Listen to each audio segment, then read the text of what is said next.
ओम शांति। आज 13 जनवरी 2026 की बाबा की साकार मुरली है। मुरली के महावाक्य हैं, मीठे बच्चे, बाप की श्रीमत का रिगार्ड रखना, माना मुरली कभी भी मिस नहीं करना, हर आज्ञा का पालन करना। प्रश्न है, अगर तुम बच्चों से कोई पूछे राजी खुशी हो तो तुम्हें कौन सा जवाब फलक से देना चाहिए? उत्तर है, बोलो, परवाह थी पार ब्रह्म में रहने वाले की, वह मिल गया, बाकी क्या चाहिए? पाना था सो पा लिया। तुम ईश्वरीय बच्चों को किसी बात की परवाह नहीं। तुम्हें बाप ने अपना बनाया, तुम्हारे पर ताज रखा, फिर परवाह किस बात की? ओम शांति।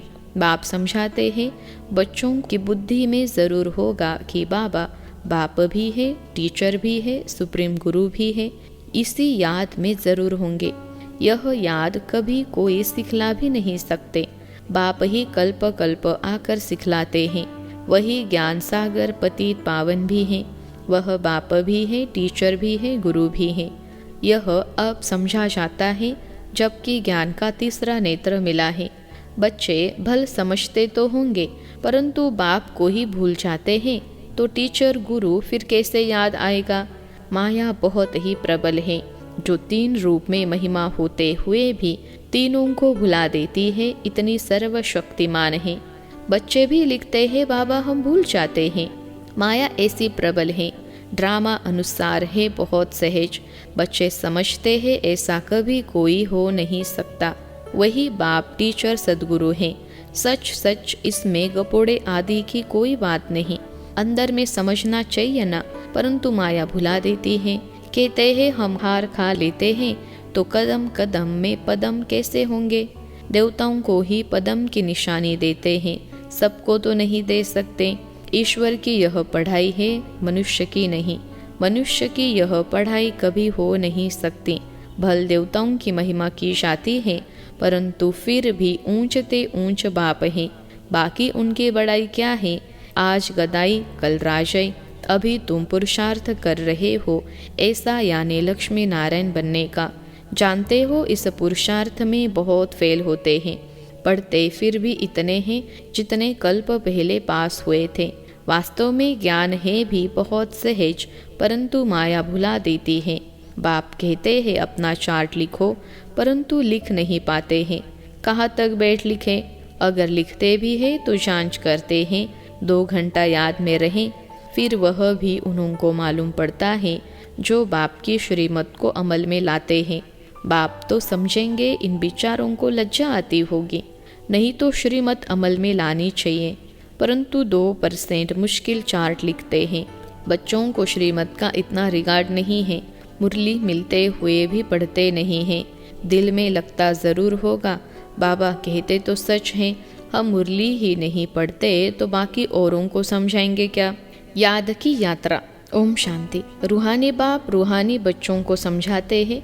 यह तो बच्चे समझते हैं बरोबर, हम आत्मा हैं, हमको परमपिता परमात्मा पढ़ा रहे हैं। और क्या कहते हैं? मुझे याद करो तो तुम स्वर्ग के मालिक बनो। इसमें बाप भी आ गया, पढ़ाई और पढ़ाने वाला भी आ गया, सदगति दाता भी आ गया। थोड़े अक्षर में सारा ज्ञान आ जाता है। यहाँ तुम आते ही हो इसको रिवाइज करने लिए।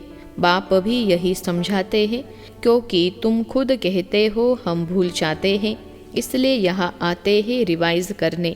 भल कोई यहाँ रहते हैं तो भी रिवाइज नहीं होता है, तकदीर में नहीं है। तदबीर तो बाप कराते ही हैं। तदबीर कराने वाला एक बाप ही है। इसमें कोई की पास खातिरी भी नहीं हो सकती है। न स्पेशल पढ़ाई है। उस पढ़ाई में स्पेशल पढ़ने लिए टीचर को बुलाते हैं। यह तो तकदीर बनाने लिए सबको पढ़ाते हैं। एक एक को अलग कहाँ तक पढ़ाएंगे? कितने ढेर बच्चे हैं। उस पढ़ाई में कोई बड़े आदमी के बच्चे होते हैं तो उनको स्पेशल पढ़ाते हैं। टीचर जानते हैं कि यह डल है, इसलिए उनको स्कॉलरशिप लायक बनाते हैं। यह बाप ऐसे नहीं करते हैं। यह तो एक रस सबको पढ़ाते हैं। वह हुआ टीचर का एक्स्ट्रा पुरुषार्थ कराना। यह तो एक्स्ट्रा पुरुषार्थ किसको अलग से कराते नहीं। एक्स्ट्रा पुरुषार्थ माना ही मास्टर कुछ कृपा करते हैं। ऐसे तो भल पैसे लेते हैं, खास टाइम दे पढ़ाते हैं, जिससे वह जास्ती पढ़कर होशियार होते हैं। यहाँ तो जास्ती कुछ पढ़ने की बात है ही नहीं, इनकी तो बात ही नहीं है। एक ही महामंत्र देते हैं, मन मना भव। याद से क्या होता है? यह तो समझते हो बाप ही पतित पावन है, जानते हो उनको याद करने से ही पावन बनेंगे। अब तुम बच्चों को ज्ञान है, जितना याद करेंगे उतना पावन बनेंगे, कम याद करेंगे तो कम पावन बनेंगे। यह तुम बच्चों के पुरुषार्थ पर है। बेहद के बाप को याद करने से हमको यह यानी लक्ष्मी नारायण बनना है। उन्होंने महिमा तो हर एक जानते हैं। कहते भी है आप पुण्य आत्मा हो, हम पाप आत्मा हैं। ढेर मंदिर बने हुए हैं, वहाँ सब क्या करने जाते हैं? दर्शन से फायदा तो कुछ भी नहीं। एक दो को देख चले जाते हैं, बस दर्शन करने जाते हैं। फलाना यात्रा पर जाता है, हम भी जावे, इससे क्या होगा? कुछ भी नहीं। तुम बच्चों ने भी यात्रा की है, जैसे और त्योहार मनाते हैं वैसे यात्रा भी एक त्योहार समझते हैं। अभी तुम भी याद की यात्रा भी एक त्योहार समझते हो। तुम याद की यात्रा में रहते हो। अक्षर ही एक है, मन मना भव। यह तुम्हारी यात्रा अनादि है। वह भी कहते हैं वह यात्रा हम अनादि करते आए हैं, परंतु तुम अभी ज्ञान सहित कहते हो हम कल्प कल्प यह यात्रा करते हैं। बाप ही आकर यह यात्रा सिखलाते हैं। वह चारों धाम जन्म बाय जन्म यात्रा करते हैं। यह तो बेहद का बाप कहते हैं मुझे याद करो तो तुम पावन बन जाएंगे।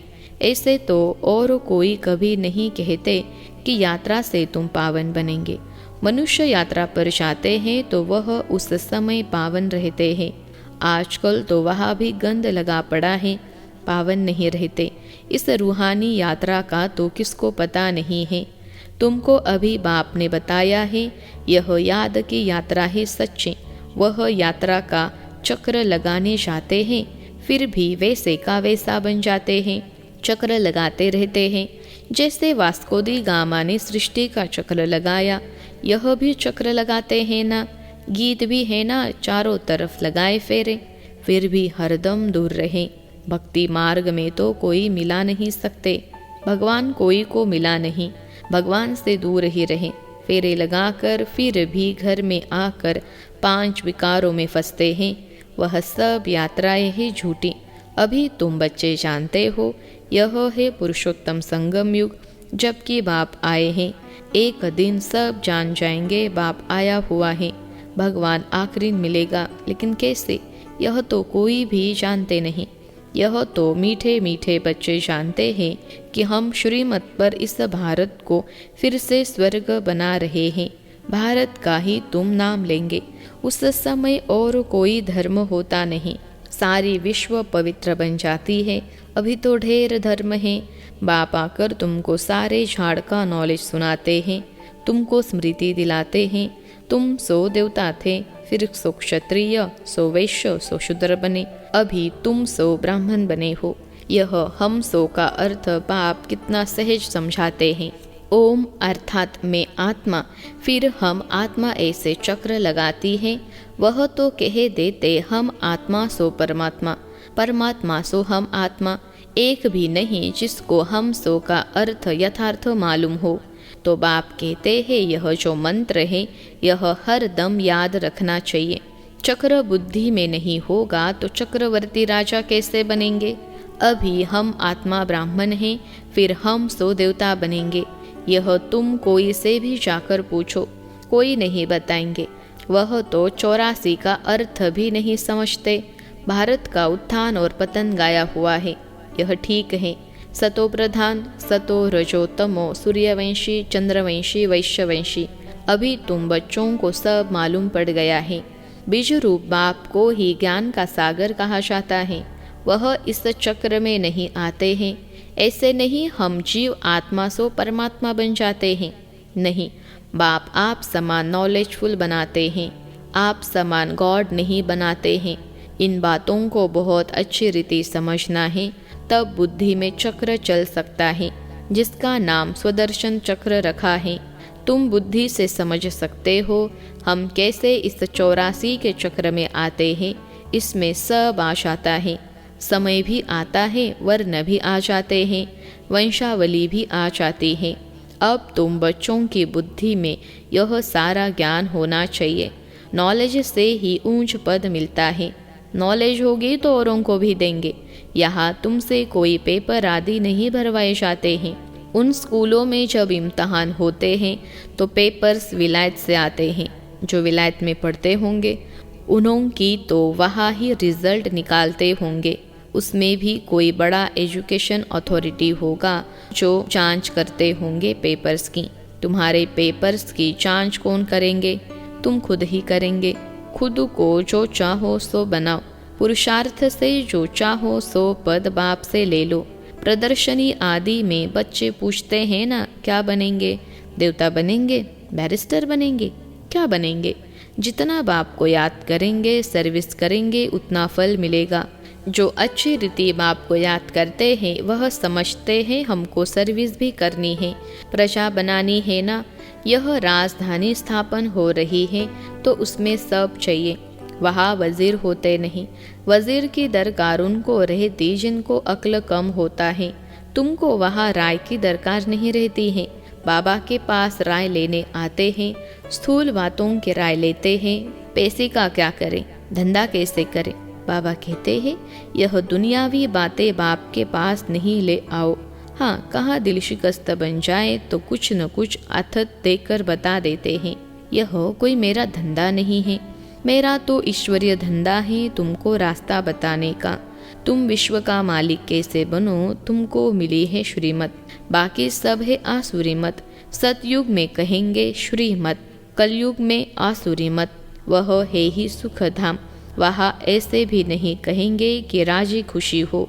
तबीयत ठीक है, यह अक्षर वहाँ होते नहीं। यह यहाँ पूछा जाता है, कोई तकलीफ तो नहीं है, राजी खुशी हो, इसमें तो बहुत बातें आ जाती हैं। वहाँ दुख है ही नहीं जो पूछा जाए। यह है ही दुख की दुनिया। वास्तव में तुमसे कोई पूछ नहीं सकता। भल माया गिराने वाली है तो भी बाप मिला है ना। तुम कहेंगे क्या तुम खुश खैराफत पूछते हो?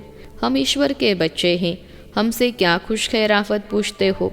परवाह थी पार ब्रह्म में रहने वाले बाप की, वह मिल गया, फिर किसकी परवाह? यह हमेशा याद करना चाहिए हम किसके बच्चे हैं। यह भी बुद्धि में ज्ञान है कि जब हम पावन बन जाएंगे तो फिर लड़ाई शुरू हो जाएगी। तो जब भी तुमसे कोई पूछे कि तुम खुश राजी हो तो बोलो हम तो सदैव खुश राजी हैं। बीमार भी हो तो भी बाप के याद में हो। तुम स्वर्ग से भी जास्ती यहाँ खुश राजी हो, जबकि स्वर्ग की बादशाही देने वाला बाप मिला है जो हमको इतना लायक बनाते हैं। तो हमको क्या परवाह रखी है? ईश्वर के बच्चों को क्या परवाह? वहाँ देवताओं को भी परवाह नहीं।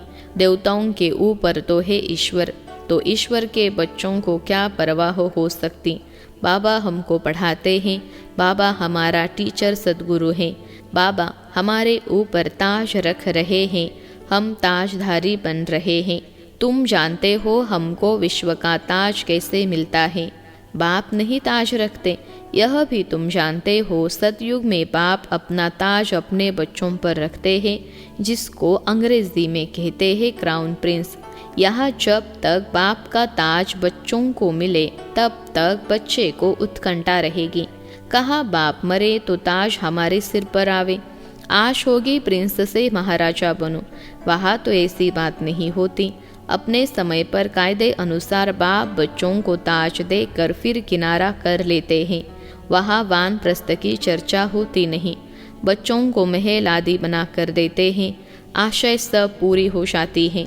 तुम समझ सकते हो सतयुग में सुख ही सुख है। प्रैक्टिकल में सब सुख तब पाएंगे जब वहाँ जाएंगे। वह तो तुम ही जानो स्वर्ग में क्या होगा। एक शरीर छोड़ फिर कहाँ जाएंगे? अभी तुम्हें प्रैक्टिकल में बाप पढ़ा रहे हैं। तुम जानते हो हम सच सच स्वर्ग में जाएंगे। वह तो कह देते हम स्वर्ग में जाते हैं, पता भी नहीं है स्वर्ग किसको कहा जाता है। जन्म जन्मांतर यह अज्ञान की बातें सुनते आए। अभी बाप तुमको सत्य बातें सुनाते हैं। अच्छा, मीठे मीठे सिखिलते बच्चों प्रति माता पिता बाप दादा का याद प्यार और गुड मॉर्निंग। रूहानी बाप की रूहानी बच्चों को नमस्ते। हम रूहानी बच्चों की सिखिलते रूहानी माता पिता बाप दादा को याद प्यार, गुड मॉर्निंग और नमस्ते बाबा नमस्ते। धारणा के लिए मुख्य सार। पहली पॉइंट है, सदा राजी खुशी रहने के लिए बाप की याद में रहना है। पढ़ाई से अपने ऊपर राजाई का ताज रखना है। दूसरी पॉइंट है, श्रीमत पर भारत को स्वर्ग बनाने की सेवा करनी है। सदा श्रीमत का रिगार्ड रखना है। आज का वरदान है, श्रेष्ठ तकदीर की स्मृति द्वारा अपने समर्थ स्वरूप में रहने वाले सूर्यवंशी पद के अधिकारी भव। श्रेष्ठ तकदीर की स्मृति द्वारा अपने समर्थ स्वरूप में रहने वाले सूर्यवंशी पद के अधिकारी भव। विश्लेषण है, जो अपनी श्रेष्ठ तकदीर को सदा स्मृति में रखते हैं वह समर्थ स्वरूप में रहते हैं। उन्हें सदा अपना अनादि असली स्वरूप स्मृति में रहता है। कभी नकली फेस धारण नहीं करते। कई बार माया नकली गुण और कर्तव्य का स्वरूप बना देती है। किसको क्रोधी, किसको लोभी, किसको दुखी, किसको अशांत बना देती है। लेकिन असली स्वरूप इन सब बातों से परे है। जो बच्चे अपने असली स्वरूप में स्थित रहते हैं वह सूर्यवंशी पद के अधिकारी बन जाते हैं। आज का स्लोगन है, सर्व पर रहम करने वाले बनो तो अहम और वहम समाप्त हो जाएगा। सर्व पर रहम करने वाले बनो तो अहम और वहम समाप्त हो जाएगा। अव्यक्त इशारे। इस अव्यक्ति मास में बंधन मुक्त रहे, जीवन मुक्त स्थिति का अनुभव करो। जब आपकी रचना कमल पुष्प जल में रहते जल के बंधन से मुक्त है, तो जब रचना में यह विशेषता है तो क्या मास्टर रचता में नहीं हो सकती। जब कभी बंधन में फंस जाओ तो अपने सामने कमल पुष्प का दृष्टांत रखो कि जब कमल पुष्प न्यारा प्यारा बन सकता है तो क्या मास्टर सर्वशक्तिवान नहीं बन सकते। तो सदा बन जाएंगे। अच्छा, ओम शांति।